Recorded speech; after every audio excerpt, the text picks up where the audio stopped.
Hello YouTube, and welcome to yet another tutorial using EmuVR and Unity to make your own UGC or user generated content. In today's episode, we're going to be looking at using Blender to then export to Unity to then export to EmuVR. Now, Blender is a free application. I currently use mine through Steam. If you have the Steam client on your desktop, you can download it from the library. Just go into the store, type in Blender, download it, it's yours. Otherwise, I'll leave a link in the description below where you can grab it from their official website. Also today, we're going to be using a nifty little Sketchfab importer / exporter from Sketchfab to Blender. All you need is a Sketchfab account. It's free. You can use this for free models. You can also pay for models on the website and then import the paid ones that you have using this. But you can't get any free ones, or you can't get any paid ones for free. So no pirating in this episode, everything's free. So with that, we'll leave in the description there'll be a link for this tool. And I'll show you how to get around to using it. When you first load up into Blender, if you've never done it before, or if this looks scary to you, pretty much you'll be introduced to a screen here. I usually just hit general. You'll have over here a camera, a light, and a cube. What I usually do is just delete the cube and I delete the camera. I don't need them for what I'm doing here. I have a pre-saved setting for how all of this looks, but this is just a quick and dirty version for showing you guys how to do this.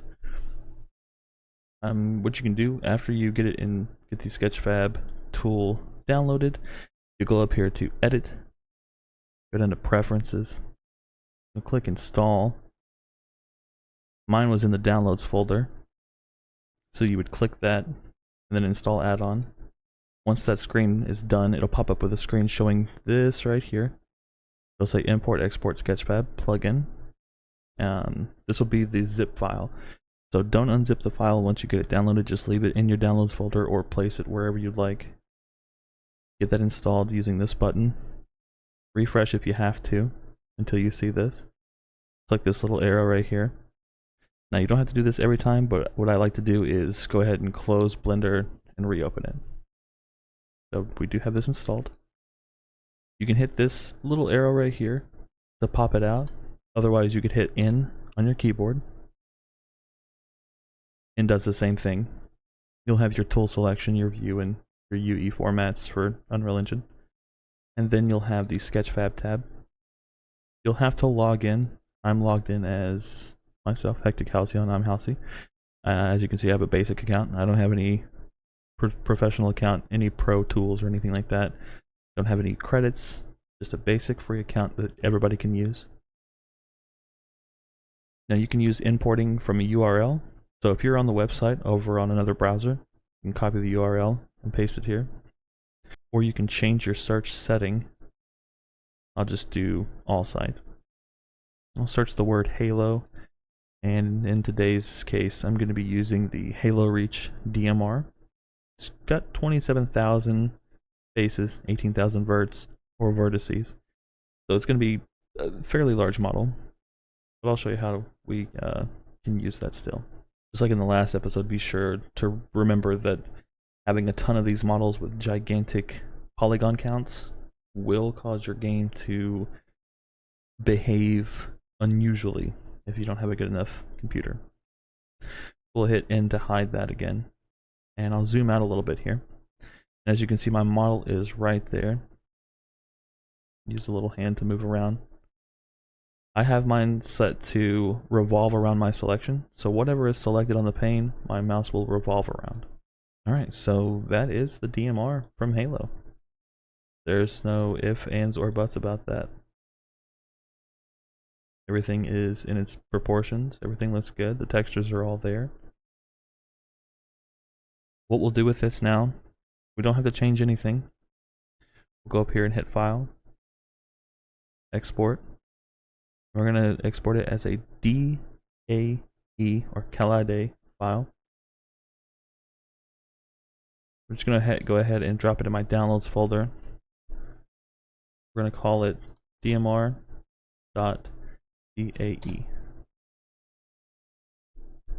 We'll go ahead and hit export. Now that is going to take the light. It's going to bake the light into it. So if you ever pull a DAE file into Unity, you're going to see some interesting things, and I'll show you how to get around that. Alright, here we are in Unity. What I'm going to go ahead and do is just take the DMR, drop it into my pane. Now you can see how it's kind of like crazy lit up right now. It's got light blasting onto it. It's all black and white looking. Probably going to get here if you use a DAE file, and you're going to be very confused about why that is. Why it seems like the light's blasting at it from one side. Well, the reason is, whenever we baked this from Blender, we baked it with the light in it. So this side looks normal, but this side has pre-baked lighting on it. So it's kind of blowing it out of proportion. So this right here, this is the DMR 3D model file. We'll right click this and go to Unpack Prefab Completely. Once we've done that, we can hit the drop down arrow. You see this right here? This is our light. This is our light that was baked in from Blender. Click it, and we'll just hit delete on our keyboard. And now it's back to normal. Now this is the regular DMR, just like we saw in Blender just now. Got all the markings on it. Everything looks the same, textures wise. Got the UNSC logo there. Everything looks great. It's a large model, but other than that, everything looks good. We don't have to drag and drop any of our textures. They're baked in with that DEA file. Or DAE file, sorry. So we'll go ahead and select it. And just like in our previous video, we'll go ahead and add the box collider and add our UGC info. Now, if you're confused because you don't see this, you can refer back to my previous video on this matter, which will be up in the top right somewhere. I'll have it pinned in. Might have it in the link in the bio as well, or the description, sorry. But pretty much, there's this UGC kit here. I can link the download for that. You'll pull this in every time you go to make UGC or user generated content. You'll just pull in this UGC kit. This is what assists you in creating the UGC to then export it.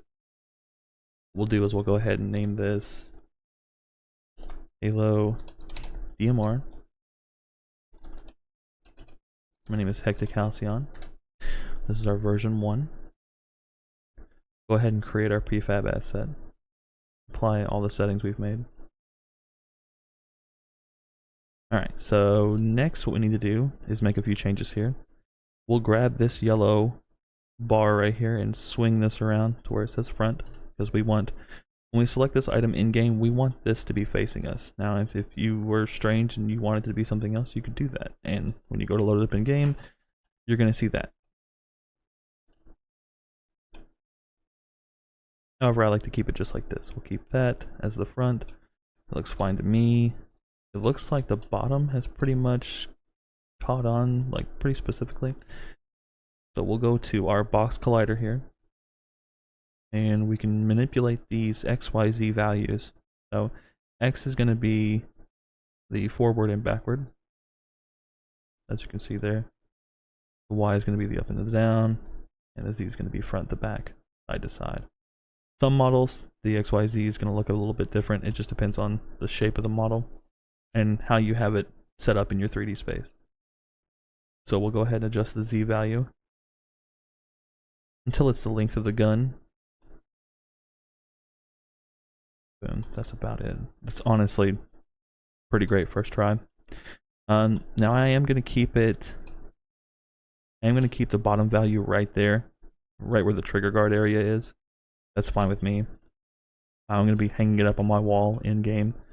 I don't really care about where the bottom is, but I want to get it as close as I can.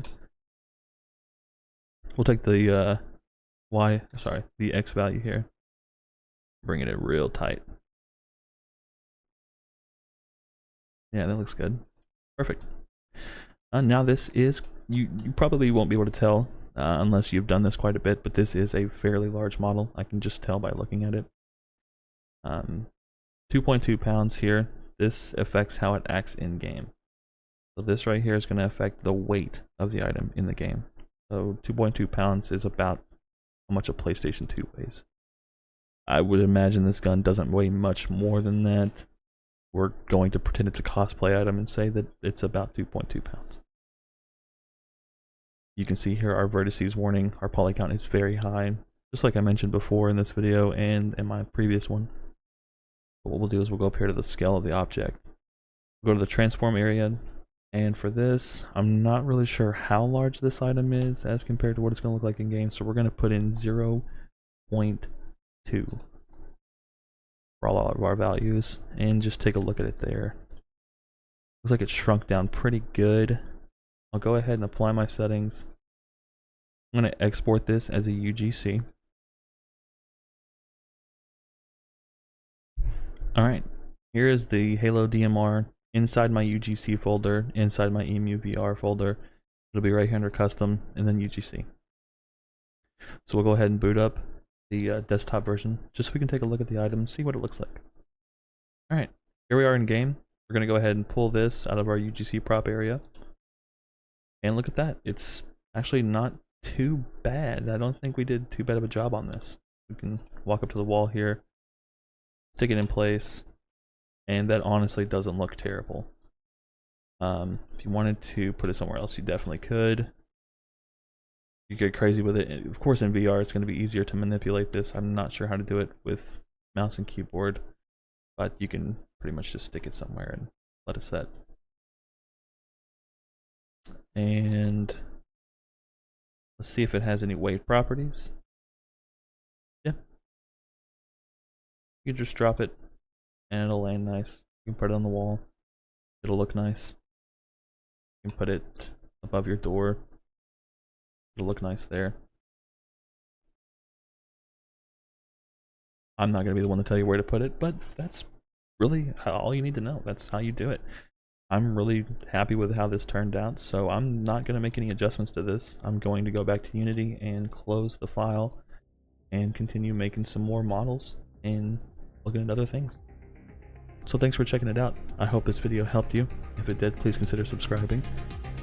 Have a good rest of your day, a good month, a good year. Peace.